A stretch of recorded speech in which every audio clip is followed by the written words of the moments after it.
Oh, I didn't see you there. Welcome to Answer the Call.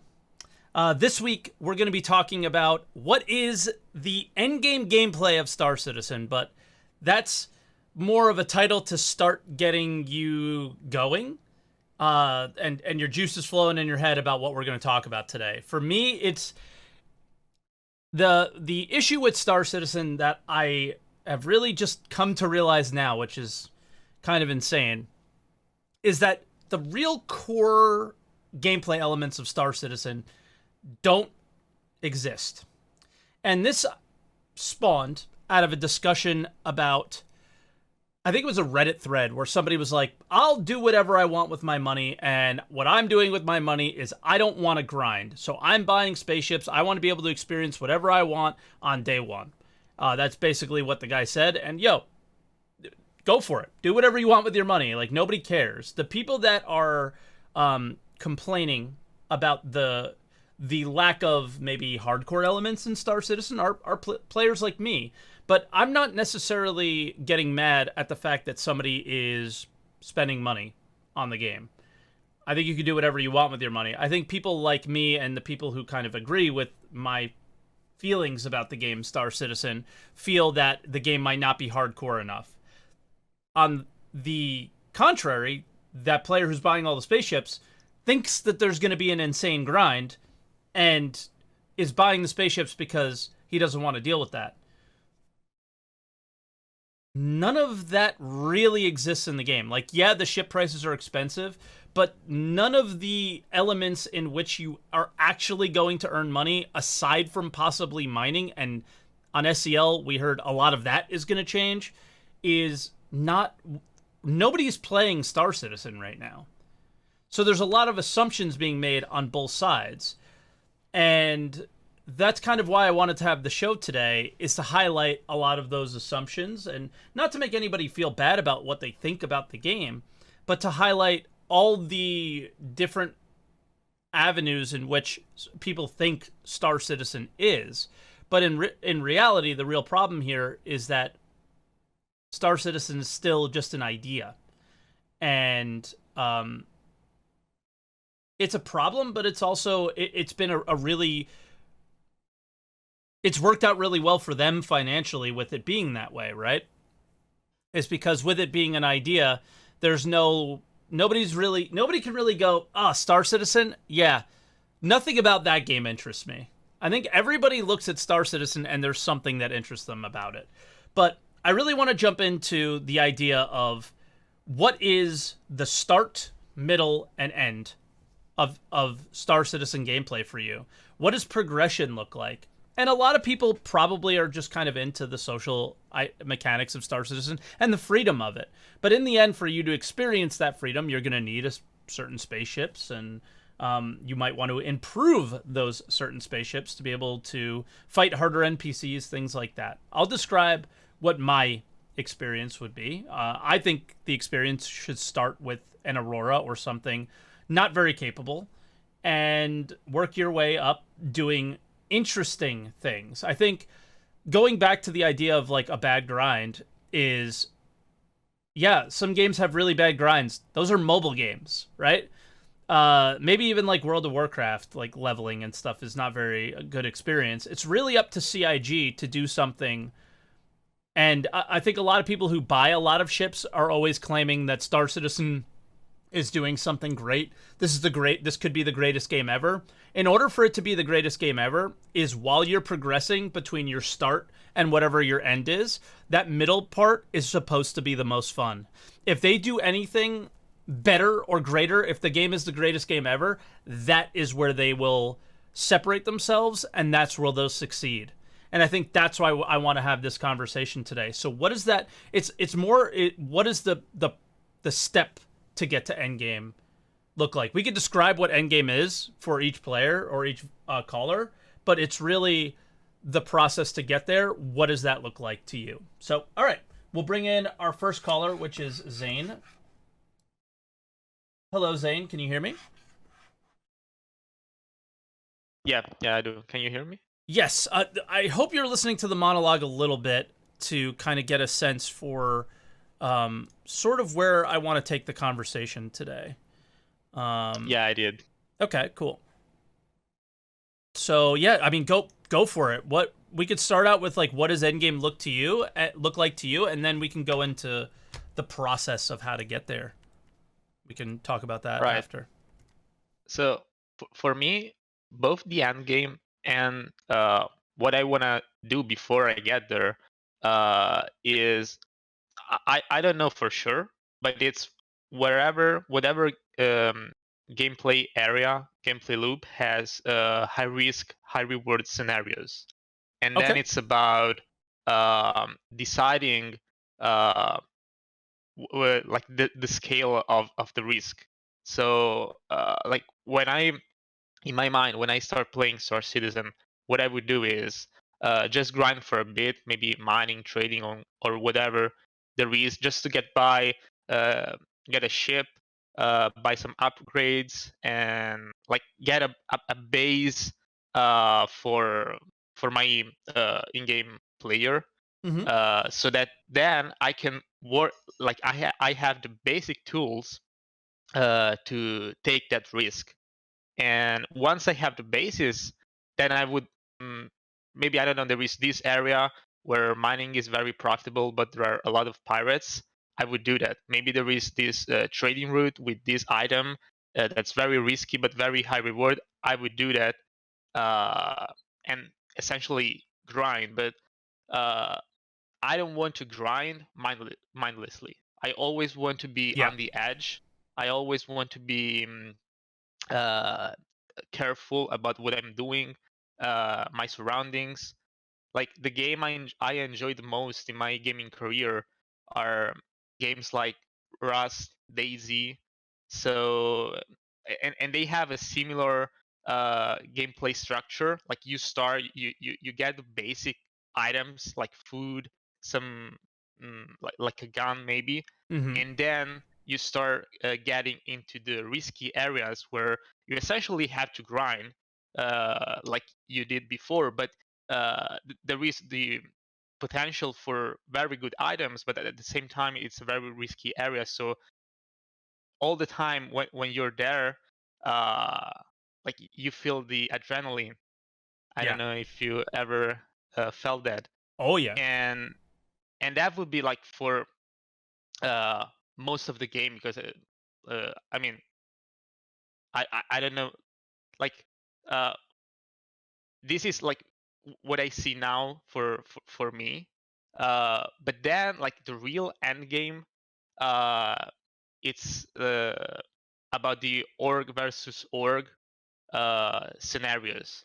Okay. So like owning what it's the javelin, no, the bangle, um, org Javelin. versus org But yeah. battles. No, the bangle is the one that's like there are only 5 in games and you have to repair, and they are limited. I think Oh, it's okay. the bangle.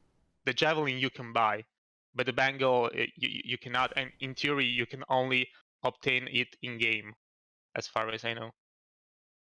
Ah, okay. Yeah, So, maybe I think you have to steal it from the military if that's even possible.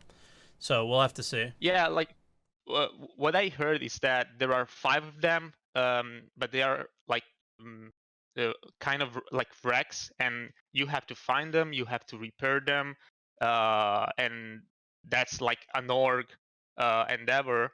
And then you essentially kind of own it. It's not really yours. It's like a stolen ship. So as long as you keep it alive, you have it. But if it gets destroyed, it's gone. Okay.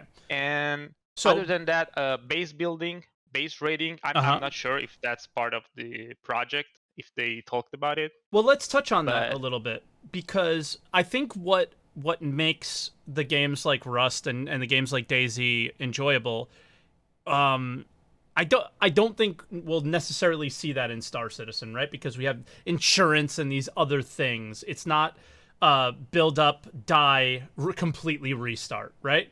So I want to touch on a certain subject with you, and that's maintenance. And I think I might try to touch on that with most people, is getting to your end game goal, maintenance. And I don't necessarily mean like repair and like changing your oil on your ship or something like that. It's, but kind of. the experience that we currently have in Star Citizen, going back to my monologue, I don't think is going to be the experience that we have long term. So maintenance would be something very similar to like what you have in DayZ, where okay, somebody shot your ship and blew it up, or they stole it, and you have to make a claim. Do you get those components back or not? And like, these are the things that we don't really have the answers to completely right now in Star Citizen, because we're still in this weird alpha state and people are making a lot of assumptions, and we're going to have to make some here today. But instead of going into like the wild imagine gameplay, I think we really should talk about like the day in and day out of playing the game a little bit. And what does maintenance look like to you? And base rating does come into that, right? Like when somebody raids your base, what do you lose? What does it look like? Like these are things that we know nothing about. I mean, they talked about us having to defend our base, but from what and why? And I know they don't want to tell us everything, but telling us nothing creates a sort of weird scenario too. I think they don't know either, and that's why they don't tell it, because they don't want to say something and then they have to change it, because I mean it's imaging for us, and in some ways it's imaging also for them. Yeah, Because I think until just you're jumping there in real building quick, it, even if they do know what, if they have everything laid out in design documents, which we know they don't because they tell us on SEO that they are working on design of certain features as they're going, basically. Even if they had a design laid out of the entire game, them not telling us makes us feel like they don't know. Even if they don't know, we assume they don't because of the way they do open development, I guess. mm-hmm. But yeah, continue. I'm sorry for jumping in. No, I was just saying that until you, in my opinion, until you're building something, like you're actually coding it, all the design documents is kind of like fun fiction in a way, because maybe Yeah. on paper everything makes sense. Then you start building it, and a lot of things pop up. How do we fix this? How do we handle this scenario? And like for instance, inventories, right? Yep. And looting. You say, okay, just like any game, you kill someone and you loot him and you take his stuff. But then subscriber items come in, and you're like, Yeah. oh, how do we handle that? Yep. How do we handle that? But then the other thing is like talking about that start and finish. What are we going to be looting? What are we going to be finding? Are there any guns? And like, think about the small number of weapon attachments we have. And I don't know, are we going to be able to pick up mining consumables? Or, you know, there's so many things that are involved in that starting from one place and ending in another that takes so much work with a game like this. It's scary how long it might take, but yeah, I mean, I guess describe a typical day in the game for you in your mind. Yeah, you know? Yeah, so I don't know, because I told you I'm not sure. Like we don't know what that scenario, the high risk, high reward scenario will be. So Yeah, let's say it's mining, okay, because maybe it will also shift with the meta and stuff like that. Let's sure. say it's mining. I would say I would jump in Discord with my friends and I say, okay, you take a mole and Orion or whatever, and we take some fighters to protect you. Mm-hmm. Then we go there, we do the job, and hopefully at some point we find some pirates or some other miners in that area, and we loot them. We kill them, and somehow we loot them. That's the part I enjoy the most in games, because like when you find someone, it's like a loot box. You don't know what he has, and Yeah. so there is that thrill of knowing, and when you kill him, there is that uh, brief moment where you have like the loot crate or whatever in What front of is you, it? and you open it. What Yeah. is it? And then you open it, and maybe it's shit, maybe it's a lot of stuff, and then there is that rush. Oh my god, guys, this guy has a lot of I don't know, quantanium, and so you have that rush to get back to the outpost or wherever you can sell, and maybe on the way back you find some pirates or whatever. So those are the kind of scenario I would like to live daily, or at least more frequently than now. What do you do with the money that you earn? That's a good question. Uh, and I don't know. Like Nobody does. looking at the game as it is, I don't know, because uh, maybe a certain amount of money is nice to have because it's like a safety. Uh, if I lose my ship, I can get it back. If I lose this weapon, I can get it back easily. But then at some point, there needs to be something, some items that you really want to have for whatever reason. Maybe that component is really good. Maybe that weapon is really good. Yep. And you have to like essentially buy it or grind it to obtain it. So until we have these kind of items, it's hard to tell what to do with my money, other than spend it for money sinks and basic stuff. Let's talk about money sinks a little bit. Maybe base building. Maybe, sure. Um, I want to talk about money sinks for a second because, and I'll kind of describe a scenario with you for mining. Something interesting is going on in Star Citizen now. They added new mining components, right? And when they did, when we 30k and have to claim our ship, or when we die, but more likely 30k, the components disappear. Mm-hmm. So it's very similar to a death, right? Where those components, yeah, like we used to have. exactly, and it's painful. I think I lost like 400k trying to mine in a mole because of the components that I had on the ship. They just disappeared. I was trying to do something weird. Is that the type of? Are those the type of money sinks that you want? Like what is maintaining? Again, like what is going to keep you coming back to the game every day? Because eventually, the idea of having millions and millions and millions of credits is not going to get you keeping you coming back to the game. And I don't think it should be something like daily quests and things like that, or having to maintain your reputation. I think forcing you to come back to maintain is something that people really hate about MMOs and mobile games and things like that.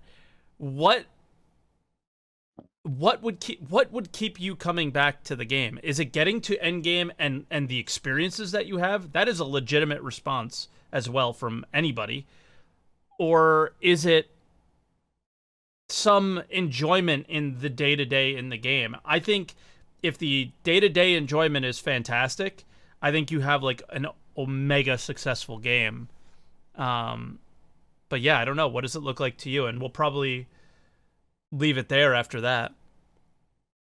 I don't know. Day-to-day enjoyment is definitely important, but at some point, like at least for what I enjoy in the game, like if what I enjoy is looting, and I enjoy looting because there is the reward. But if at some point I'm filthy rich, then the rewards start losing. Yeah.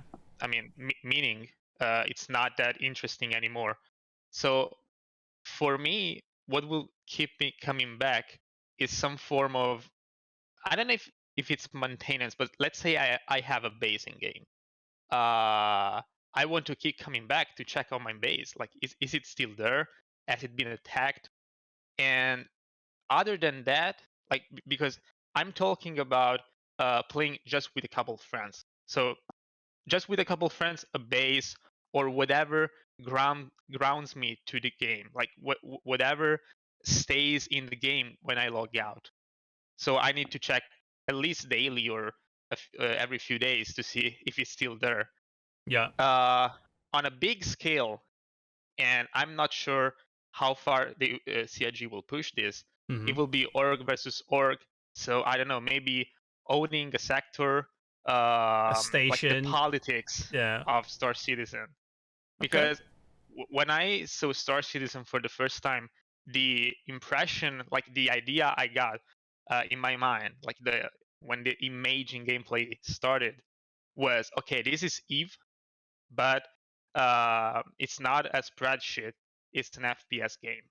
Mm-hmm. So I never played Eve, to be honest, but occasionally I watch some videos on YouTube about like the biggest event in history, Yeah. and every time I watch them, I'm like, dude, this is amazing, but I don't want to play on Excel. I don't want to click 1,000 menus. I want to play a first-person, third-person game, but I want this kind of experience because those kind of experiences are the one that you will remember 10 years from now, are the one you will tell your friends, even the ones that don't play games. So Yeah. that's what really will keep me coming back.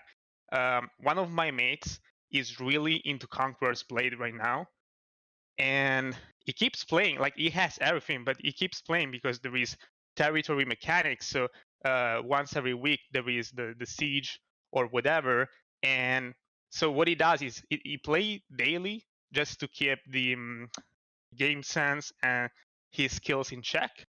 And then I think it's on Sunday or Saturday, they have the raid, and they either have to defend their territory or conquer a new one. And I mean, it's pretty hooked to the game. So I hope they do something similar in Star Citizen too. I really like that idea in the sense of um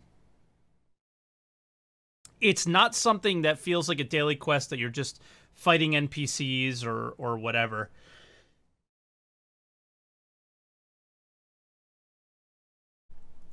Sorry, I had to sneeze. No It's problem. something that brings people together, but it is sort of forced a little bit. Um, I was gonna touch on something of I for me, I think the end game after these like maintenance periods, but also or the growth, the progression period.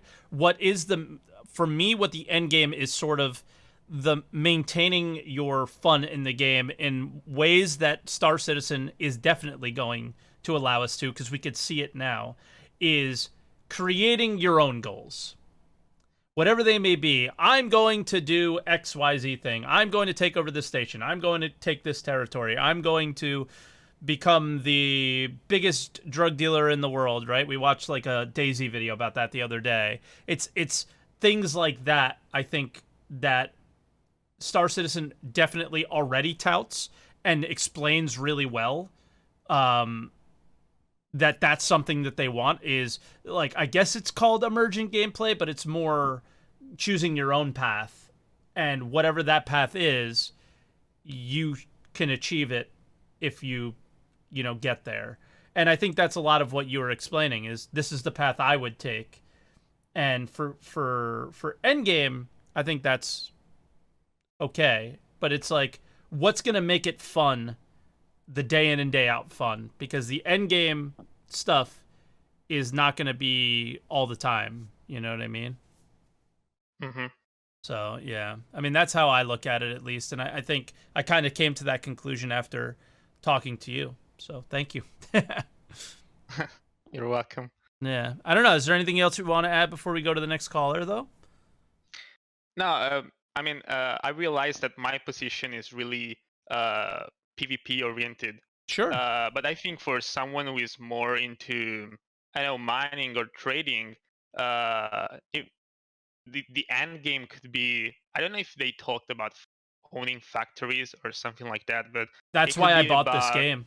I mean, that was the economy video from 2000, like one. You know, it was like forever ago. That video is what made me buy this game, was the fact that you can own a factory. Yeah, that will also be an interesting aspect because you have to check on your factory, and then you have to check on the state of the economy. So you have to be essentially like a real life trader. Do I buy this stock and I keep it? What's going on with the prices? Mm-hmm. And I think that will be interesting. But then again, uh, what do you do with the money you get? There has to be a meaning, and maybe for some of them the meaning is I want to be, I don't know, like I want to control the market in this area. I want to be the biggest. It could be anything. Yeah, yeah. But what you do we with have money to see, matters. because with quantum, I'm not sure if you will be able to really be the guy in that area, because there is the ratio with NPCs. Yeah, it's true. But all right, Zane, I guess we'll let you go there. But that was a really fun call, and I appreciate it. I'm just, still trying to work these ideas out in my own head because. So is CIG. Yeah, so is CIG.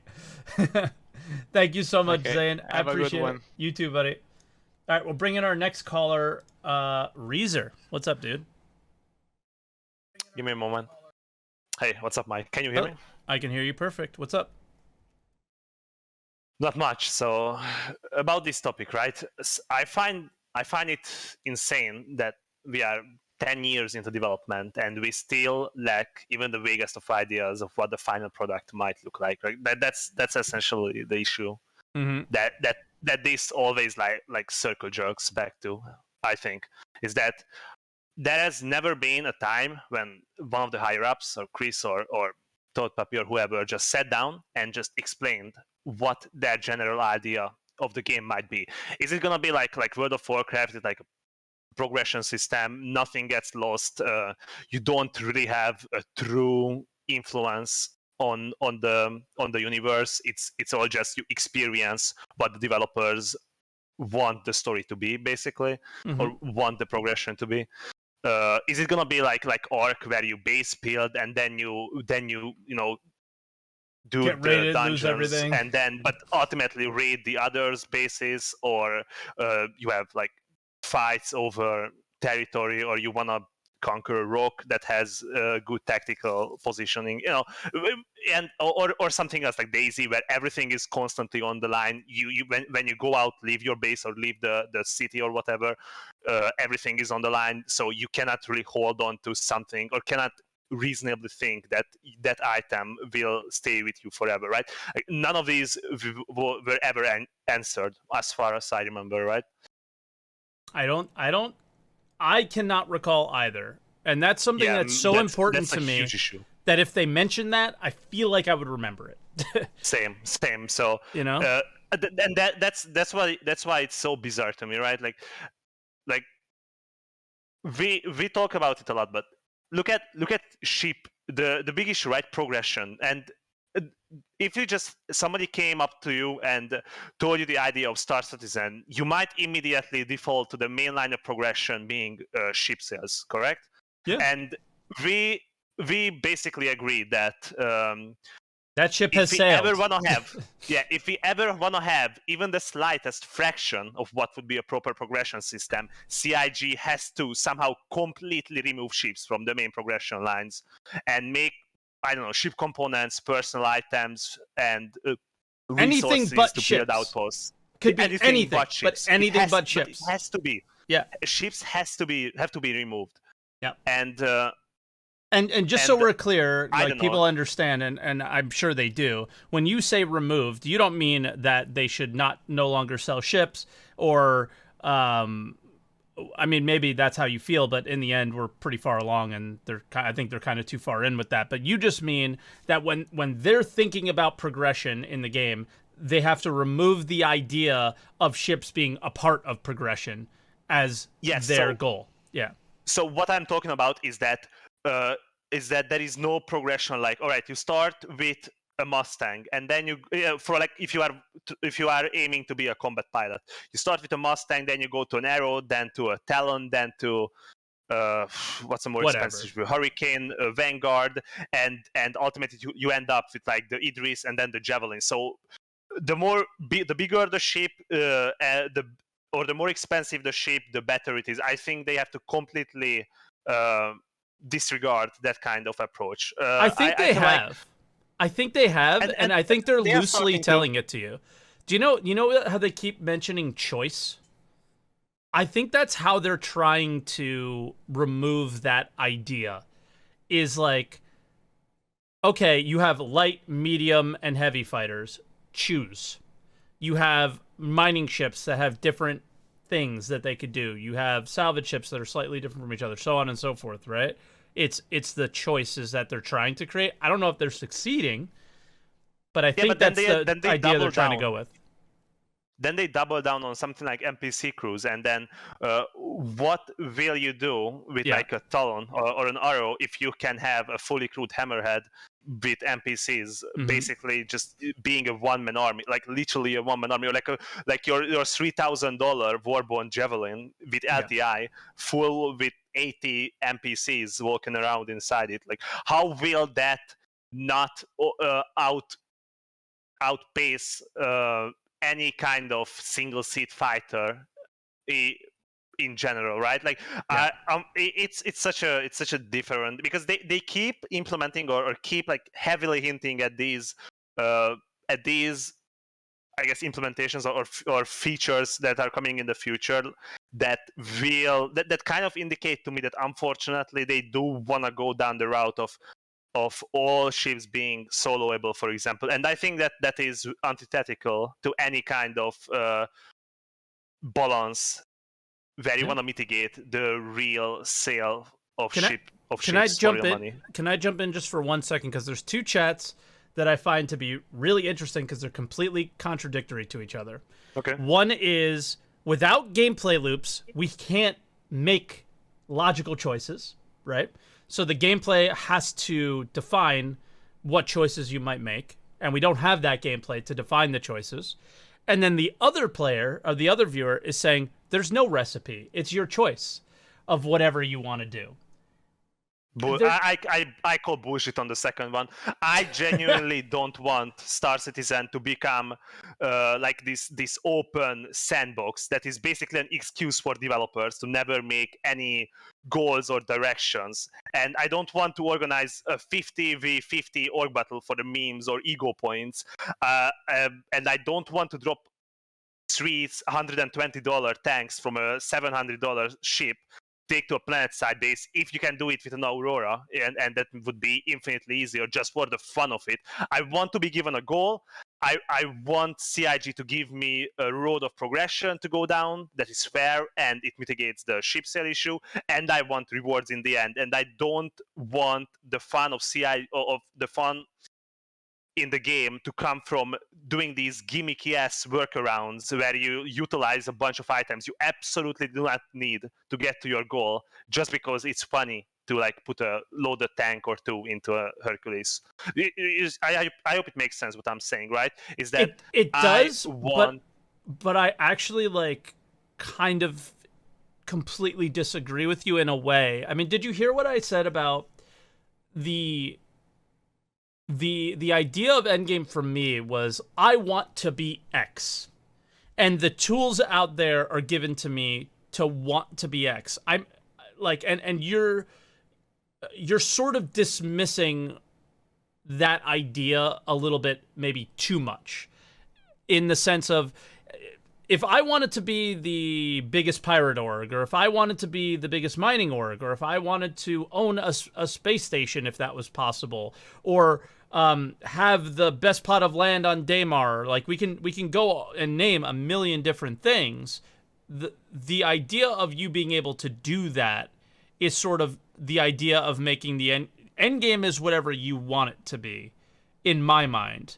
But the tools that they give you, and these are the gameplay loops and the things, the money that you have to earn and go through, gain rep and do these things, gets you there.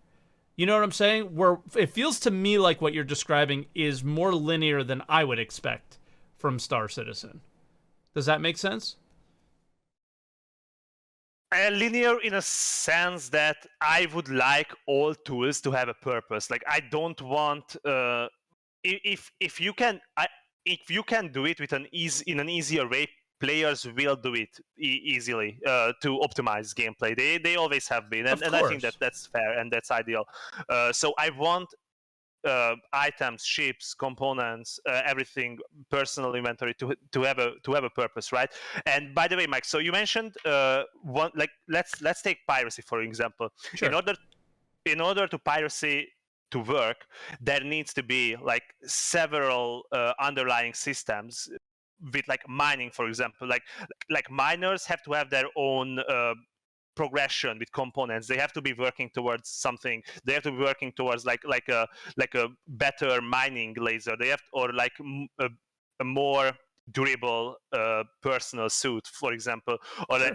like a mining outpost or like a refinery factory that they have been trying to build. You have to have all these underlying systems that in order for piracy to be present. Like right now, that's a big issue, right? Like, okay, we are hunting if we are pirating, we are hunting rock miners. Rock miners are doing nothing. They just mine and then go over to a kiosk and press a button and see a number go up, right? So there is no real underlying system that we can build upon and I had no the system most to intervene. I had the most imagine like moment with that, right? I was thinking to myself, okay, so I'm a miner. How cool would it be if, because like here's one of the most annoying things is consumables. You use them and then they just disappear, they die. The what if each consumable used a certain material to make that consumable, like what they inject into the laser has to be something, right? So these consumables, what if one of them was hadonite, and you would EVA out or walk up to your mining laser, pull the consumable out, place in the hadonite rocks to recharge that, put it back in, right? Things like that, like where everything has a meaning, everything matters. Maybe it's like a mushroom or metal or anything. It doesn't matter. Some sort of element that you have in a canister, right? So taking like the smaller items in game that you would normally just sell, but give use to them. Like that is what that mid game is for me. And yeah, it's sort of like maintenance and maybe a little bit annoying, but it's also something that like, all right, I'm going to stock up on these things that I need. Yeah, I mean, again, it's fine. I wouldn't mind any of those. I just say that has to amount to a sufficient reward in the end, right? Like the more activities or like the more necessities you kind of include in a gameplay loop. What does a I reward feel at the like end look like for you? I think for you and the conversation we're having, what Endgame is, where you want to be, is the most important thing. Because I think we both agree about, hey, everything needs to matter in order for this game to be fun. But I think where Yeah. we're disagreeing is what the end might look like.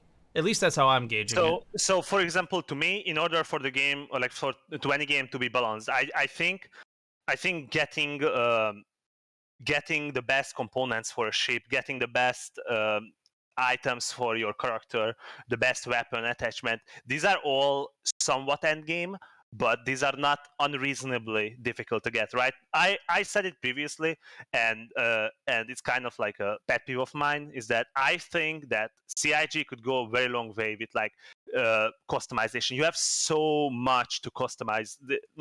It's different from a regular MMO in the sense that you will potentially have an outpost. You will have your personal living space. You will have your own ships with interiors and your own characters. So CIG, if they really want to keep the game balanced and they want, I think, meaningful changes or like meaningful rewards at the very end, they can go the cosmetic route or like flares, a little bit of miscellaneous items to show your dedication. For example, like at some point you have to have it balanced, because if you have a very good player who spends 1,000 hours and only at like the 900th hour mark they get the final item, that means that he will run it down on every single person who only played like 100 hours, right? Like it's gonna be incredibly imbalanced because that player will have more resources and then he will also have more time spent, so he will probably be better with more experience, and then he will have a better item. So I would say keep the top level items to in like the achievable range for like a player who spends a reasonable amount in game, and then go hardcore into the cosmetic route, like because cosmetics don't alter the game. So CIG developers ultimate, and we are talking about the very very like ultimate end game, right? So the developers can make cosmetic cosmetic items very difficult rewards because they don't throw the balance off. And obviously, balancing the game is going to be incredibly difficult with all these intervening systems, like 5,000 different materials. You will all the components, all the ships, and the way they handle and how much armor they have. What you can shoot off, what you cannot shoot off, everything. I was It's gonna trying be to get you here. infinitely complex. I was trying to Go get ahead. you here. Go ahead. Yeah, like I knew, because we've had this conversation before, and I agree with this so much. So if I was really to describe my end game, my end game in Ultima Online was this, and this is what I loved about the game, was you had your own house, and I wanted to collect rares. I Hell wanted yeah. to collect I rares 100% and show agree. those off. That was Exactly. the end game for me. Now, I don't think my and your end game should take away from what another player's end game should be, like owning a station, org versus org, territory, battle, PvP, war. Like those things could and should exist for them as well. Yeah, okay, Right? but only in a way where you can be disengaged from that. If that's end game, Yes. that is game altering. So the person who They doesn't can't want to affect engage me in that, yes. if I don't But for want example, them to. but in the same way, for example, if that is like a giant rock that is extremely rare in the middle of space in like a remote area that nobody goes to, and it takes 100 people to mine it together. You need the best laser components with 100 players in an organized manner, right? So no, that shouldn't be like something that unlocks another component that is better than the previous one. But it still should give you a reward. And what you said earlier, that would be the best end game for me if those kind of niche challenges would have these cool. That's why I went so hard on the cosmetics. Vandal Mask. That's why I went so hard on Yeah, the Vandal same. Mask, because that was my first rare. Like Exactly. that's the only rare in the Unfortunately, game. the first one. Yep. Yeah, it's the only one, because it's the only one that you earned in game. Everything else was earned by going to CitizenCon and paying for a ticket, or buying something, right? This was the first thing that you earned. It was the first ever rare. I was so hyped for that, and I can't wait for the next one. And Yeah. like that's what it is for me too. And all of these other elements to earn money is how you get there. And then what I love about it is the person who's casual and wants to still do what we're into, like collecting or whatever, they're able to purchase money on the website, and we're able to grind for these items and then sell them to them. And then they're inserting money in, and then we're grinding, and then we're taking that money and buying more rares and and hitting our end game goal. And that's where it's more of the idea of like the pay to win and people buying money and things like that. That's where they become a little bit symbiotic, and I think okay, and not bad. Yeah, same. Like again, on Endgame in terms of gameplay or activity, I would like to see. I am a huge fan of. People mention it in the chat. I am a huge fan of traditional MMOs. I would Me like too. to see the fact that you can own a base or you can own a factory, and when you finish. And when you get like all the gameplay changing elements, you achieve them, you can just sit there and just enjoy that you worked for it. But then there is still more work to do with the system that you already take pride in and you already appreciate and you work towards, and you can still take that to make progress on like a different level, right? But and then people can do like owning a station with their orgs. They can fly the Bengal, they can rebuild the Bengal, they can do 100v100 org battles if they want to. Yep. I personally would like to see my personal favorite activity is always like difficult raids, right? So I would like to see like a giant Vandal carrier flying, and then we have to organize people with like different ships. Like there have to be fighters, repair ships, carriers, corvettes, all different shapes and sizes, and people will take their items and what they work towards and then utilize them in a bigger scale together as in a massively multiplayer online game, and then still work towards something that shows off their dedication but doesn't throw off the game's very delicate balance. Yeah. That's basically my point. Yeah. Yeah, and I think it's a perfect place to leave it. And Yeah, I mean, you and I are so in line with what we hope for the game, and I just hope that the things that you have to do to earn the money to buy the rares or find the rares is fun. That's the most important thing. One more thing, and this says not necessarily endgame. I just would like to say, I am a sucker for like cool moments. I think some of the moments that stay with you in a game are probably the story moments, the final cinematics, some character interactions and with NPCs. So even though this is a sandbox, I would like to see some well-written quest lines, maybe with like a one or two players that you can enjoy together. But that's on the side. So I hope they don't, in terms of making this like immersive in a sense that it's a constant timeline and you cannot replay the same thing. I hope they kind of gamify it more and they give more freedom to like making it a game in a sense that you can have those moments still with your friends. That's it. All right, Reezer. Thank you so much, man. Thank you. Have a good one, Mike. Bye-bye. And thanks for playing with us earlier today. Reezer and I did my first ever piracy gameplay today. So, yeah, it was pretty cool. Lucky 13's here. What's up, dude? How you doing? What's up, Mike? How you doing? I'm good. So, we've talked quite a bit. We've been going for about 45 minutes now on the subject. Let's start out with, what does the end game look like for you? And then we'll go into what does it take to get there, and how does that keep you engaged? Honestly, the end game for me is less about me.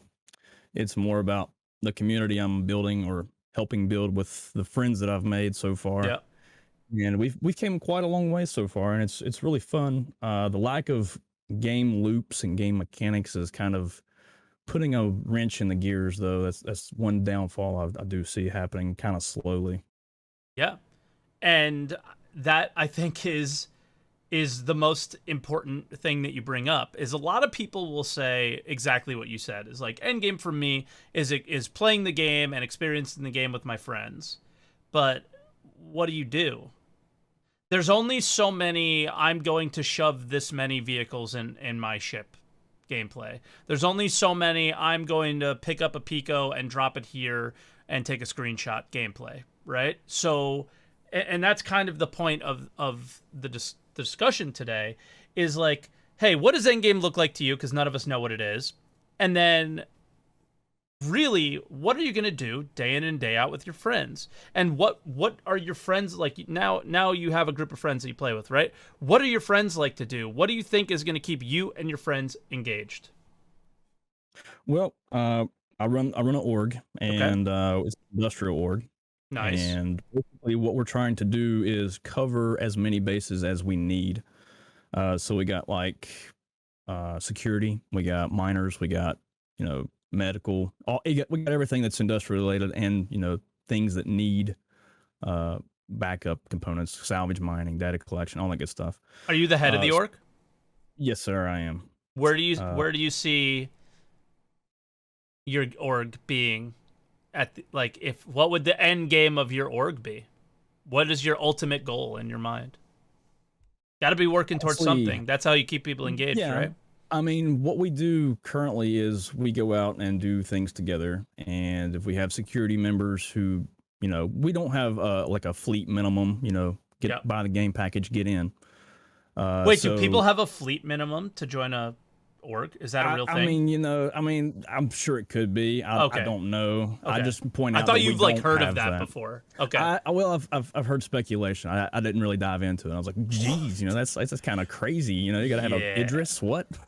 Yeah, that's stupid. But like buy the game package, get in. We're having an event. You don't have this, okay? So we're going to go ahead and kind of like, not really like charity. I don't want it to sound like that. If this person wants to play this game style, and they're dead set on it, why not help them out, right? Yep. So I mean, we're trying to work together for a bigger thing, this bigger goal. Yeah. Basically, we're trying to make sure that everybody in our org has a good time. And what we're trying to do is, not really cut out a corner of the universe for ourselves, but essentially at the same time, we are. It's kind of one of those contradictory moves that doesn't really make a lot of sense, but it does. But then again, what kind of game mechanics will we be working with for this quote unquote end game? Yeah. So it's like a double-edged sword at the same time.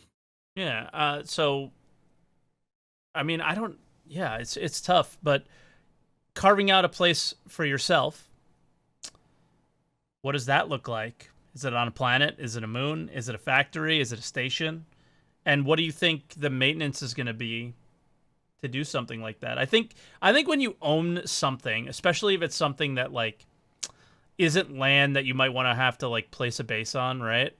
The maintenance means something because you would have to default on something if you went AFK for a while, right? So there would have to be something that keeps people like, all right, guys, we got this goal of having, X amount of aluminum, titanium, fuel, whatever you need to maintain this thing. What does that look like to you? So the numbers are going to be astronomical. I don't care who you are. The larger your org gets, the more money it's going to cost. And the CIGs implementing these taxes, from the UEE or whomever. Yeah, we saw that this week. That's interesting, right? So this is going to be another thing that I think is going to make or break orgs at some point. Piracy may not be such what's the word I'm looking for? It's not going to be like as dependent on these taxes because, unlawful space, I guess you'll be paying taxes to other orgs who may be bigger, but other than that, you're kind of at your own mercy. So, I'm hoping and speculating that they're going to have some sort of auction house that will help people, from the bottom up. That way they can kind of make money on the side or whatever, however, to keep themselves floating or solvent, Sure. So, but yeah, I've took a few notes here. Zane, the first guy, he was talking about sub items, and I remember Disco talking about possibly having a sub shop or something that subscribers can go back to buy false weapons or paints. So I mean, there may be a way to get, and I think I spoke in your chat. It's probably been over a month ago now about these sub items, how the paint would eventually just kind of wear off. Yeah. Right? So your subscriber item. So I thought I remember that would be kind of cool. Yeah, and also, what you mean by that is, well, I can't remember exactly what you meant. Was that in relation to, let's say I'm not a subscriber, I killed you, and I took your subscriber item. Eventually, the paint will wear off. But if you were a sub, you can maintain it. Right. The more you use it, the faster it wears, etc., and all that good stuff. But yeah, so I mean, if you wanted to keep it and put it in on a shelf in your hanger, it would maybe wear really slowly, but or not at all. It doesn't matter to me. But yeah, so you could have something to kind of idolize or whatever. But yeah, because idolizing it means that it's not really duped, but it is, but it's not because it's not being used. Yeah. Right. And then Reeser was talking about no sandbox. I agree to an extent, and I believe he was talking about the development being kind of on a lazy sense, and it kind of is, but maybe it's not. They're just kind of giving us. It feels like it is. Yes, maybe they're just giving us the essential stuff to play with, and it does get boring after a while. I mean, I totally agree with him on that. Yeah. And that missions should be randomly, generated as and not overlapping in the same. You can go collect this box, and then I get the same mission to go collect the same box. Yeah, like that. I can see that being kind of mundane and boring as well. So I mean, we do have the NPCs. Maybe the NPCs missions are only that way for one person, and you can only do the same mission one time, or I don't know. Mm-hmm. And then you mentioned the Hadanite thing, which I thought was a kind of a neat idea. But think about it maybe like this: instead of putting the gems themselves that we mine into one of those pieces that you were talking about, like on the prospector head or the mole head, or maybe it has to be refined, and then we get a Xeno threat style cargo box that has time sensitivity or bump resist or not resistant but bump intensity or whatever, and then you have to handle it with care, more or less. So it would make the gameplay a little longer, a little more hard, but maybe more rewarding. I don't know. Yeah, agreed. I mean, you can go any route with that. I just for the thing that I described, like I just wanted I don't know. This is something that happened in Escape from Tarkov recently, actually, when they brought in the hideout. All of a sudden, when you brought in the hideout, all these random items that were in loot containers that you always ignored all began to matter because you needed it for this new thing, and you needed it to maintain, and you needed it to level up stuff.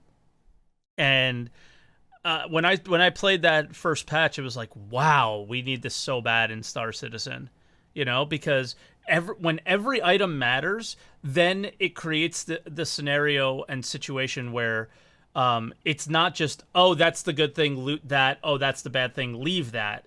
It comes to this can apply to all of the game, right? Am I going to mine this rock? Am I going to loot this thing from this container? Am I going to kill this guy for this armor? Do I want that gun? What ammo does he have? Oh, do I leave it? Do I not? I can use it for this. I can't use it for that. Like, all of these things, like the fact that all they've been talking about is choice lately is the reason why I feel like I'm more engaged with this game and more excited for what the possibility of the game is than ever, is because that is what, like, I was like, man, I suck at Escape from Tarkov, but I was kind of hooked on it at the same time because everything you came across mattered, and it was always like, loot this, loot that, oh, what do I do, what do I do? And I found that to be really enjoyable, even though it was like, go in and raid, do the same thing over and over again. Every time you open the container, it was like, what are you going to get? It was good. So, yeah. Yeah, I mean, you may be out in the verse exploring one day and you run across one little thing. You may think it's kind of mundane, but in actual reality, it belongs to a part of a factory and it's a repair item. So, I mean, do you pick Somebody it up? might Do you not need it. pick it up? Yeah. Yeah, you can sell it. So, I mean, Whether you it's use just it or all- not. Right, it comes down to choice. Yeah. Yeah, it's cool, and So- that's what mattered to me, and I think for the mundane type of gameplay, that's what matters. And like when I talk to Reezer, that's my end game, Oh yeah, yeah. But for my end game personally, it's just to have a good time. Really, you could throw money at this game all day. It's not going to. Are you going to be happy with it? That's the idea. What's a good time? I think a lot of people are, like I said in the monologue, so many people are buying ships because they don't want to grind. They want to have to be able to experience everything. I mean, have a good time is so vague. What does that mean to you? I mean, get in if you want to, try to get to the next bigger ship. Great. I've been grinding for a 600i because I think it will be fun to have. However, I don't want to spend money on it because Sure. it would it's only used for so many things right now. I don't even know if it'd be used for too many things in the future, but it's nice to look at and then so you can point at it and say that's mine, So what I'm gathering then is similar to what I said, I think, with Zane, with the end game is the goals that you create for yourself, and the fun is the ride to get there. Oh yeah. Awesome. Yeah. I don't know, Lucky, I think we touched on a lot. Is there anything else that you want to touch on? Just that came to mind. You said you took some notes. I don't know if you have any more. No, sir, that was all. Okay. But I do agree. A lot of games, MMOs, are a lot of crossover ideas. Even if they do borrow them, people say steal. Yes, I mean maybe I don't know. Steal, who borrow them cares? from other games. Yeah. It's If it's good, they're all if games it's different. good, it's good. Right. So yeah, that's pretty much all I got, man. I'll leave you with this. How confident are you that we'll get there? And how confident are you that we'll get there within the next 12 to 24 months? Not Endgame. Not Endgame. Okay. At the beginning of the start of the game. The fun. Oh, the fun, dude! I have fun every day. Well, if somebody pops on, I have fun. How about this?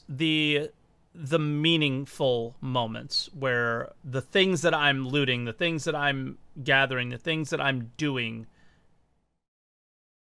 everything means more than it does now. We have to agree that what we have now is not ideal.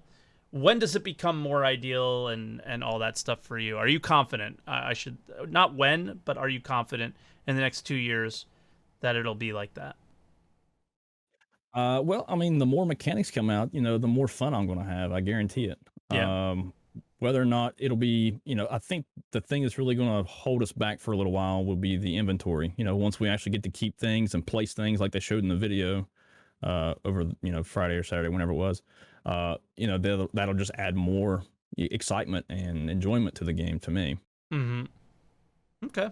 Well, all right, Lucky. I guess we'll leave it there, man. Thanks for calling. I appreciate it. I really enjoyed the call. And yeah, I mean, you're the first person that talked about an org so far, I think. So that was really an interesting a take on Endgame and what you're going to do. So thanks again, man. I appreciate it.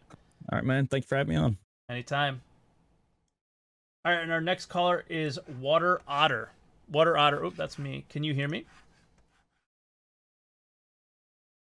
Hello, you got me? I got you, Water. How you doing, buddy? Good, how are you? I'm well. So, just like we've touched on with everybody, what is your end game? What does that look like? And what does it look like to get there that keeps you engaged enough to want to get there?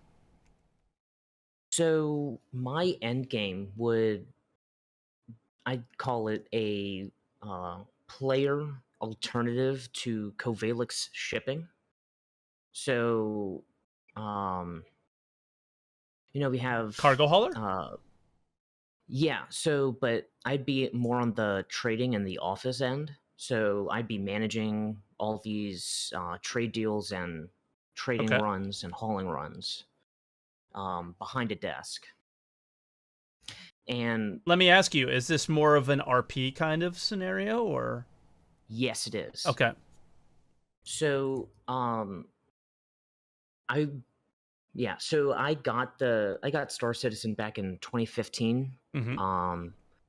And wasn't able to play it up until I want to say it was the end of 3.9, 3.10-ish. Ah, okay. So no PC at the time?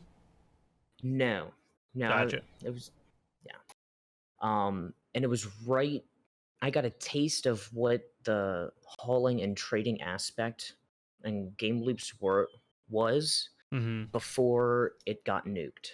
Yeah. And so mostly delivering boxes, or the Yes. Okay, yeah. I mean, I love that stuff too. So I'm looking forward to our conversation here. But once it got zucked and nuked, I got really, really angry because my only game loop was gone. And then Xenothreat came out, and Phase 2 I absolutely loved. Because I was going to the rec site, I was going getting the boxes, bringing it back to Jericho, and I was having a lot of fun. Yeah. And then Phase 3 came out, and that was gone. So I was sort of angry again, and I didn't play it up until 3.13 when we got the new cargo missions, the commodity price alerts. Yes. Oh, the quantum sensitive. Okay. Yeah. And that has really changed my outlook on Star Citizen, because I'm actually really happy trading as it was got nuked. Because what I'm doing now, I enjoy way more than I did just hauling Agricium, Laranite, and Titanium. Why? So what I'm doing... Okay, so first of all, it's a lot more relaxing. I go to work, come home, play for 2 hours. I'm just doing, quantum sensitive missions. Okay. I'm seeing what CIG has put out, and that has sort of restored my faith in what they're doing. And then I said, okay, so how is what I'm doing now going to get me to my goal of being an alternative to Covalix? So what I'm doing is I'm doing those quantum sensitive and time sensitive missions, and then I'm dropping in general. Hey, does anyone want to make 10K AUEC? What I'm having them do is bring like processed foods and medical supplies and a whole bunch of other stuff to like Port Olisar or Kudra Ore or Arcorp, and just dropping it off. And there are a whole bunch of people who are just in there in the servers, just wanting to do something. And each day I'm playing, I'm getting to meet 5 to 10 different people every single day who are just craving some gameplay. Yeah. It's true. And so that's where I see that my goal of being the Covalix alternative is coming alive. Now, when you say I'm having people drop off, these are delivery boxes and not actual commodities, right? So they're commodity boxes. So we'll Yeah. meet up at Lathan or Bezdek or someplace. I'll buy the box in my ship, and then they'll go into my ship. They'll pick up the box, bring it into their ship, and they'll go off and do the mission Mm-hmm. that I give them. And How then do you know when once- they complete? So I have them take a screenshot of their screen once they've dropped it off and send it to me on Discord. Okay. And then once I see that, then they get paid. Man, you need some tools, some service do- beacons, and some. I do. Yeah. I do. I need, yeah. You need a lot. I do need a lot, but without the trading Zuck Really don't. and Nuke that happened, I wouldn't be doing what I'm doing right now. Or I I don't think think I'd you- be doing it. I think all you really need is physicalized inventory, right? Because then you just go to a Yes. commodity station, buy it, and then transfer it with a tractor beam or something. Right. Yeah. I think that would be super cool. Now, when I keep asking you about the commodities versus the boxes and why you like it better, I've always liked the delivery boxes better because it was more tactile. You're going down, you're touching it, you're picking it up, you're placing it down. It feels like you're more involved, and at the same time is more relaxing for me. I think going to Yeah. the commodity counter is just, I don't know, it feels disconnected and not as enjoyable. Yeah. I see what you mean, but the commodity boxes or the delivery boxes, sorry, I've always had trouble with. Yeah. Like picking it up, holding it, and dropping it off and having it stay where I drop it off. Just I've rarely found that works. Yeah. I loved that though. Like the unlawful ones, the lawful ones. That was some of my favorite Yeah. things to do cuz they were relaxing. And I mean, I think that's kind of what I want to ask you next is you sound like the exact opposite of the last three callers, where the last three callers seem like pretty hardcore, I'm going to play lots of hours of this game, where you seem like you just want to come home after work and relax. Yeah. So your goal is more lighter interaction experiences that don't require a lot of setup, work, time, effort. It's more just get in there and go, right? And just Yeah, but do that's whatever. also mainly because I don't have a whole bunch of time to spend on Star Citizen, Yeah. which I wish I did. Sure. But and I'm sure if and when I get that time, I will get deeper into what I want to do and not spending just like 2 hours. Can I ask you, if you had more time, what would you do? So I know I am a horrible pilot, Mm-hmm. and I would love to be able to work on piloting, and whether that be PvP or PvE. I would be interested in doing that. Okay. Yeah, just like being able and being very comfortable in my cargo hauler so that I know that if pirates come, You can handle it. yes. Do you play with a group regularly, or mostly by yourself, just meeting new people? So it's mostly by myself meeting new people. Have any of those relationships lasted yet? Yeah, so I've got a steady and solid group of 3 to 5 people that Nice. that we try to play with at least once a week. Cool. That's awesome. Yeah. It Yeah. sounds like it really sounds like you're getting a lot out of what you want from Star Citizen already, and I'm jealous. Yes. I'm jealous, man. You're a rare person, you know? There's not many of you out there.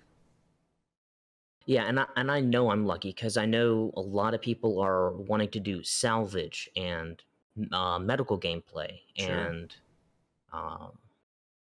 Anything PvP, but and mine, yeah. pretty much. Yeah. So Yeah. I actually tried mining after seeing your channel, and Oh, awesome. for the whole new components and the rework that they did, I found that somewhat relaxing. Mhm. There's a whole bunch of desync issues with trying to figure out, okay, oh, it's getting too hot. I need to, stop using my mining laser. And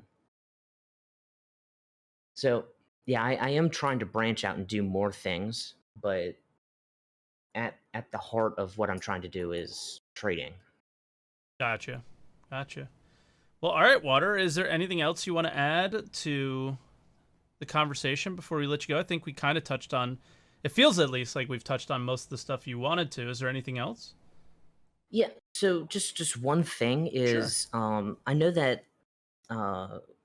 CIG got a whole bunch of flack and crap for selling land claims, and I don't Yeah. I sort of don't understand that, because if we want CIG to move away from constantly selling ships, I would think that land claims or like homesteads, selling homesteads would be an alternative that, you buy a pack. So you get a homestead, a land claim, and like an Aurora for $45. Okay, I mean, when you put it that way, that makes a lot more sense than the direction I thought you were going in. I think what upsets people about them selling the land claim is they're also still selling the ships. So then it becomes a situation where you look at CIG and you go, Chris, what isn't for sale, dude? Like, what am I going to do in this game if I can just buy everything before I could do it? So it's because here's the thing: if you put it up for sale, the excuse is always, oh, we care about the water otters out there, and water otter can only play for 2 hours a day, so we want to make sure water otter gets his land claim. And you know what? That is noble, and that makes sense, Water. And I'm not going to put you down here, but because it's not deserved. You're working. You don't have a lot of time to play games. But they're doing that in the guise of being able to sell more ships. Like these guys. Like, I'm sorry, capitalism isn't always noble, and I don't think that's what's happening here. I think it is the perfectly valid excuse to continue to sell things and make money so they can develop their game. I always thought the motivation of CIG to sell ships was because they knew the game was going to be really expensive. It was not necessarily to line their pockets. We obviously see each of the studios is growing, moving to new offices, work is happening, blah, blah, blah, blah, blah. But that is why I think people get upset, is people bought a game and they want to make sure that the game isn't on the website and the game is actually on your client, on your computer, and you're playing it. So that's where I think that comes from, Okay, because I genuinely thought that was the move that CIG was trying to do, was sell a homestead, sell a land claim, sell a ship for $45. That'd be sweet, but it hasn't happened yet. Yeah. Right? So when it happens, good on them, but until it does, it looks a little weird for right now. Yeah. But all right, Water, I guess we'll let you go there, buddy. Thanks for calling. Right. Yeah. And God bless you, man. You're super lucky. Later, all dude. Right, see ya. Bye now. All right. Our final caller for the day Adulting my best. Before we even say anything, adulting my best, your logo's awesome. I really like it. Can you hear me? Hello, hello, hello. There we go. I hear you Unmuted. now. Thank you very much. It's funny. I made that 2 or 3 nights ago. It's awesome. Yeah. Thank you.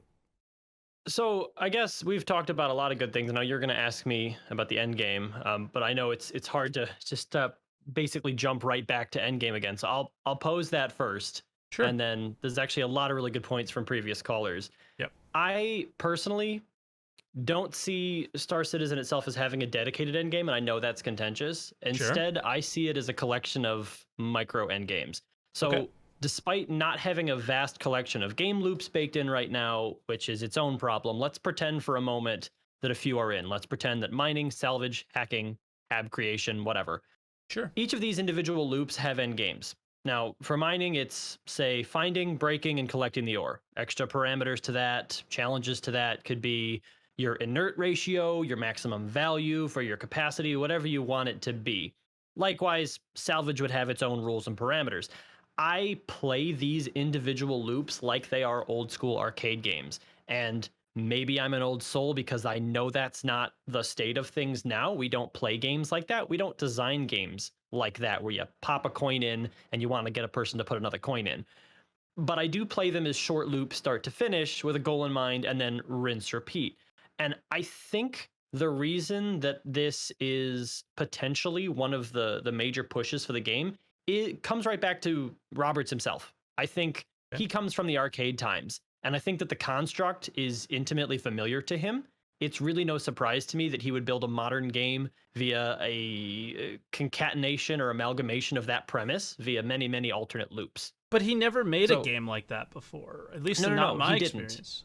You know? No, he didn't. Just but doesn't he's from seem that era. Like Chris to me. Probably not. The question is, how many times, if you're a creator of something, and I say this as I believe myself to be a creative person, you don't want to potentially make the same thing over and over, but you do want to learn from the things that work for you. Sure. I think that if we look at Star Citizen as having basically 3 different layers, we can find some potential end game in it. So we have what I just posed, which is the micro end games, right? If I'm a person, and it's funny because my gamer tag actually relates to my own backstory of, just trying to adult. Back in, 2012, when I was in college, I got to watch all this start. And I thought to myself, oh my God, this sounds so cool. Yeah. And I have a crushing amount of debt I'm piling onto myself, and I'm going to school, and I'm working 4 jobs. I'm killing myself. I can't drop any amount of money on this video game, but I so wish that I could. And if it was me 10 years from now, maybe I could do this. So I watched it. I did my college years. I did my debt. I went and got my job. I moved up my ladder as much as I could. I paid off as much as I could. And I remember specifically finishing my bills and going, that's it, I'm buying spaceships. And I know that's probably an unhealthy way to think of it, but from my mindset, it was, hey, I couldn't do that now I can. years ago, and now I can, so I'm gonna do it because I did my best, I did my adulting, I did all my responsibilities, I'm gonna get it. And that was just the entry point for me. But once I got into it and I started meeting people, as previous callers have mentioned, the interactive nature of the community kind of is what kept me in it, right? Okay. It's funny because it makes me think of all the possibilities that I haven't seen yet that maybe are in the pipe, maybe are being thought of, but maybe not. The previous caller, Water Otter, mentioned to you about the trading, and you mentioned a disconnect of going to the trade terminal, right? Yeah. It immediately made me think of the Tokyo's Tsukiji fish market, where the local shop owners that run their sushi stands and bars go into there every morning, 4 a.m., and they auction. They literally bet and bid for the best fish of the day, and they bring it back to their restaurant and they cut it right there that day. And it made me think how amazing the potential for interactability between all these different users could be if they walked in and were able to actually compete for goods in real time with real people, not NPCs, real people. So we don't have somebody mentioned an auction house. Right. Earlier, but yeah. There is potential there in terms of what could be there. Now, you asked earlier, will it be there in 2 years? And I know better than to ever say anything with a date on this game. I've learned my lesson. So I'm not going to guess anything in terms of a date. But I could definitely see this reaching a point where they have to depend on both sides. They have to depend on the micro games, the arcadey like feel of going and doing one thing at a time, and the flip, which is the community driven efforts. And to your point, the thing that I've really liked about this whole conversation so far was that you got me thinking about what you like in this game, which is that collection at the end. I want to go get those rare things. I want to go do the thing that's hard, right? I want to show that, whether it's a trophy, it's a medal, whatever. Do you know how many people are discounting that idea of I think they absolutely are. And it really bothers me, but here's where they're discounting it from, and I want to see what you think about this, and because I think they're right to some extent. The conversation with Reezer about spaceships not mattering for progression, we have to remove that idea, because when you look at somebody with an 890 jump, and we've had this conversation on this podcast before, is you have no idea if that guy bought it with his money or if he earned it in game. And that 890 jump should have been that moment where you go, wow, look at that guy's ship. Holy crap. Yeah. We don't get that. So that's gone. And that's where some of the, I hate people that buy spaceships. I don't, like I said earlier in the show, I'm talking about that's where the hate comes from, is you're taking that grind away from me. I want to have that grind, but you're taking it away from me. And yeah, I mean, like that's what I don't even know where I'm going with this. I kind of lost myself in my thoughts, but that's one of the things where it's like there's got to be some level of that, and if there isn't, it stinks. It's a bad game then. Okay, so I think prestige again, matters, but you can't discount other people's wanting that prestige. Absolutely. And I think the greatest mistake that SIG has made to date is that they so poorly defined what the game was meant to be by leaving it so loose and open. Yes, and that's the whole point of the show. Right, well, and it's now drawn this incredibly diverse audience of users, right? Yep. That want, at this point, conflicting things. However, some are not. So you mentioned, Arisa, that you wanted to collect rares, right?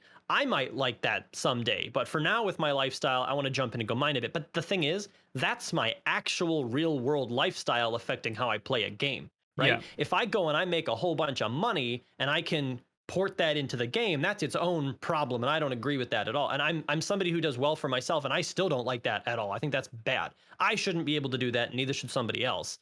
Yeah. Now, nobody's telling other people what to do with their money, but we are telling Star Citizen to not make a bad game. Absolutely. And the thing is, parts of my game's experience that I like can lead to yours in terms of if I want to jump in. Like yesterday, I literally just wanted to go play the mining loop, and I know that's like a contentious point because people are so sick and tired of mining. I get it. Understood. I still do I need to unwind sometimes, and sometimes that's doodling little logos for myself, and other times that's jumping in and going mining. Mm-hmm. So for me, it's still entertaining, but let's be honest, I'm not going to do that every day. And some people can, and hats off to you if that's entertaining to you for a long time. It's not mine. I've got a short attention span. That's just me. There are other loops I'm going to be interested in, but chances are I am going to find myself interested in the loop that you are, which is that end game. Years and years ago, when games like WoW became popularized, for me, being told, just get to 80, just get to 50, whatever, and then the game starts, that was too much of a hill for me. I was like, no, that's too much. I think that's one of the draws of this game, right? Yes. And I think that's also kind of one of the why people are buying spaceships is they're buying up to 80. What they think is 80, but what they don't is 80. realize is like you get similar experiences with less than that, it seems like, and we don't know. We don't know what they are going to realize yet. It makes you wonder how they're going to walk the razor's edge between making a ship. So consider a ship.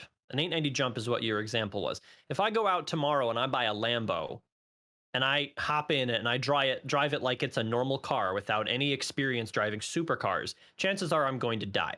Just flat out. If nobody tells me how to properly drive that car, I'm going to cause some serious mayhem because I don't realize the difference between my normal day drive and that car. That currently doesn't exist in ships. Could it? Yeah, probably. Maybe. What if the skill it takes to maintain a ship like that just becomes so ridiculous? Maybe that's an aspect of it. Maybe it's just that much more difficult to pilot. I don't know. Could be, right? Sure. I think of ships like the Starlifter right now, which admittedly probably handles too well. Same with the Mercury Star Runner. That's a different argument, but maybe it handles that well and it's really that good, but it should also be really difficult because of that. Maybe it should have some level of risk associated with it that isn't enough to stop people flat out, keeping money raised for the game, because that's its own contentious point. It has to happen, but we hate it, but it has to happen, but we hate it. Yeah. You gotta keep the balance though, because if people stop completely outright because they're like, wait a minute, these ships are no longer, I'm not buying myself to an improvement, I'm not buying myself to the next level, whatever. If that goes away completely, then they stop, and all you have left are the people who are literally just putting money in because they believe in the game, which are, let's be honest, a much smaller audience of people. Yeah, it's true. Yeah, I mean, I just, the idea has to be, and it really goes back to what Razor said, is there has to be a fun, engaging, enjoyable experience of starting from one place and getting to whatever your end is without the spaceship being involved as much. And I think that's about the key, I think. I don't know if you're familiar with No Man's Sky. It got a bunch of flack. Sure. It still does, for the fact that it's pretty directionless most of the time. And when it came out, it was very directionless, and now it's not. Now there's two audiences in terms of that game. You have people who want to just play to the end and be like, all right, I've beaten the game, I'm done, I'm out, next game. Yeah. And then there's those who jump in and they're like, yeah, I don't really have an end game in mind today, but I'm going to jump in and go find something, whatever. And sure, maybe that gives you entertainment for a month or 2 months. Maybe you come back in a couple months and do it again because it's new enough to you again. That's like going back and playing an old video game because it's nostalgic. Star Citizen's going to have to find a way to balance that aspect of things with the constant moving target at the end. Yeah. Right? Because if there's a hard finite game at the end of this, well, then people stop playing. So you have to dance that line of it having a finite goal, but the infinite possibilities that come after it, whether that's events, time, expansions, whatever, you got to find what those things are. Yeah. And I mean, they haven't defined really anything at this point, No, is what they it feels haven't. like. So I think and again, for me, I've touched on this a little bit today. The only thing they've really defined for me that feels tangible, reasonable, and kind of defines the game of Star Citizen is choice.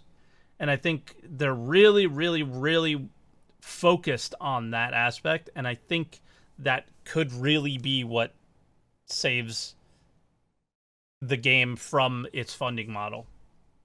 Choice with reputation, and not Elite Dangerous reputation, where it's like, oh, the end game is this giant ship that is you have to play the game constantly to maintain, is just stupid. If we're doing that, let's not. So think about games like SimCity simulators, right? Sure. SimCity technically has an end game. Like, it always has a goal, it has a date, it has a specific objective Yeah. per a game. But it's funny because I never actually played it that way. Maybe Me when neither. I first got it, right? You're I played a creative level or within it. two. Exactly. Yeah. So at what level could you take Star Citizen, make it that fundamentally opened, where it's almost like a Sim City, it's almost like a roller coaster tycoon, right? Is that some future V3, V4 of Habs? Maybe. Can I go through the verse and add these stations everywhere, and then it doesn't really matter to me why I have so many? I'm going to go build a different one this time. I'm going to go Minecraft this, not literally to that fundamental level, but Yeah. you see the point, right? You're Sure. moving towards that infinite point. Yeah. Yeah. It does need to be open-ended enough, because they did sell to the game to a extremely wide audience of, now I don't think they're hitting or have hit anywhere near their true potential of amount of backers, players, all these things. I think that comes way later. But the idea of the diversity of player that plays Star Citizen, I mean, you have EVE players and you have Second Life players, in the same universe. That's insane. Right. Obviously, people are going to be butting heads, right? So, giving everybody what they want without having them butt heads so much in game if they don't want to is a extremely complicated task, and I don't envy them, but I do think it's possible. It's why I'm still here, and paying attention and caring. And honestly, I don't think for a moment that the executives at SIG don't realize that what they've done is put themselves at the end of a very dangerous game where they've spread the pool of potential interested users so wide that if they're not careful with what they say and what they close out, that they will actually alienate people. Which is why they don't say shit anymore. A political problem. Yeah, they do. Yeah. They have a massive political problem. They've got such a wide tent of potential that they can't close it down any, or they'll lose potential users, which is no good. Yeah, it's sad. I think it is. I think adulting, that's probably a good place to end it. It's kind of Father's Day for me, so we're going to be celebrating with my father-in-law, and I would hate to cut you off, but I kind of have to at this point, and I hope we get to have a conversation again soon, because I really enjoyed this one. Well, good. Thanks for having me on. I'm going to go to Top Golf with my dad, so you enjoy. Sweet. All right, buddy. Have a great one. Adios. Bye now. All right, so yeah, that was Answer the Call, everybody. I hope you guys enjoyed it. I think Lola did. She stopped by quite a few times. And yeah, I think we really hit the nail on the head for a lot of the things that I wanted to talk about, and what matters and why things matter. And I think we did it without disrespecting anybody's point of view about the game. I hope, at least. So, guys, if you liked the video and you're watching on YouTube, make sure you hit the like button, leave a comment below, tell me, any of the things that we discussed on the show and what you think about them. And if you're watching on Twitch and you didn't catch the whole show, it'll be up on YouTube later today. I will have a weekend review up this week. There will not, 100% not be a weekend review or Answer the Call on Sunday or Monday next week. Definitely no Answer the Call. Weekend review will come up later in the week. So that's it for today's show. Thank you very much for watching, and I'll see you guys next time. Bye, everybody.